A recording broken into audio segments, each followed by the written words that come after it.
In Manchester by the Sea, the Ridge House makes a statement on Massachusetts' North Shore. One of the things that people say is, we knew you were eccentric, and now we've confirmed that you were certifiably crazy.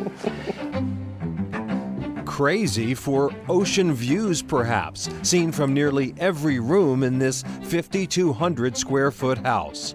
Owner Hamilton Mailman has been living here since 2004. This land was owned by my mother, and I was fortunate enough to be able to buy it in 2000. And we actually didn't have any idea that there was such a fantastic view from this site because it was a heavily wooded.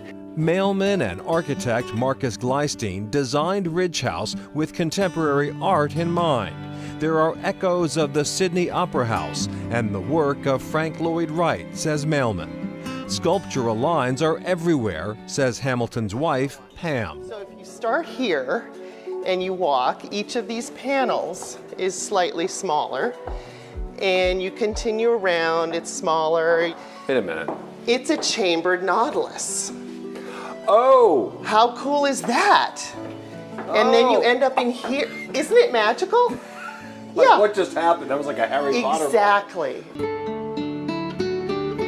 In the great room, granite boulders surround the fireplace. Nothing about this steel and glass property is traditional. Not even the garage, which may look familiar.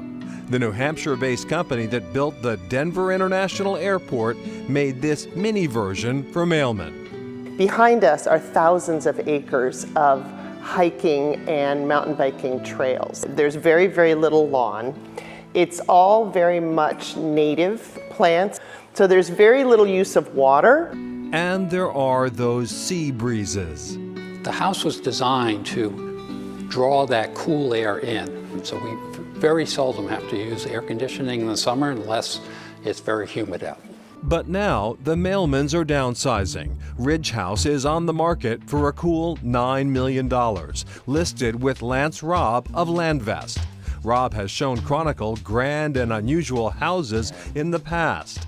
This one stands out, he says. This is completely private. In about half a mile's walk, you have two beaches, white and black beach. You can picnic and walk in the sightline of this house. Well, the most rewarding thing for me is it stimulates conversation.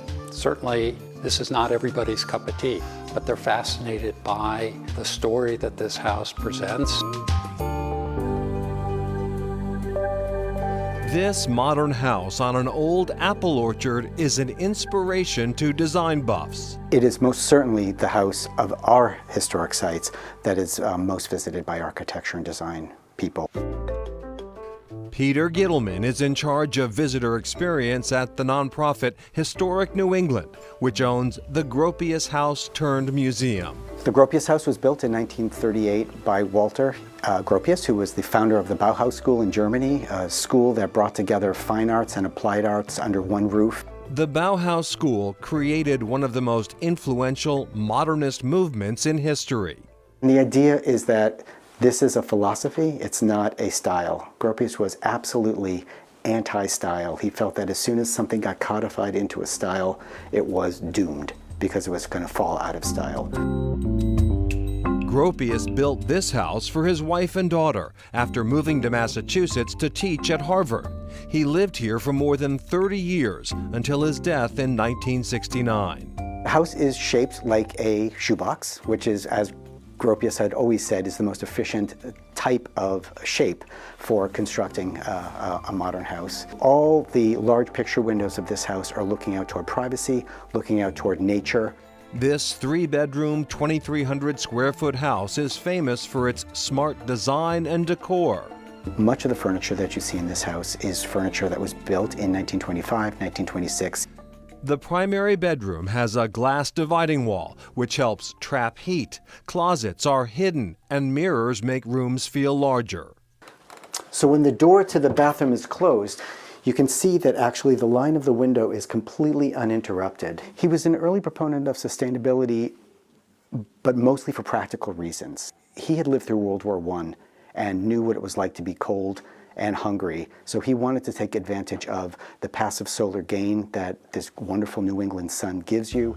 He wanted to make sure that he had a way of heating the house with the fireplace if he lost power. At the time, locals were disdainful, calling the Gropius house a chicken coop that wouldn't last. The house is still incredibly modern. Everything in this house feels so familiar that visitors want to come in and sit on the furniture, which is a challenge that we have, but it means also that the design is a success because people want to come in and make themselves at home. Gropius's wife lived in the house until the 1980s, then she gave it to Historic New England. She did, and Peter Gittleman is quick to point out that the Gropius house is very influential in Lincoln in contributing to the town's reputation as being very accepting of modern architecture. Still ahead, taking risks with decor.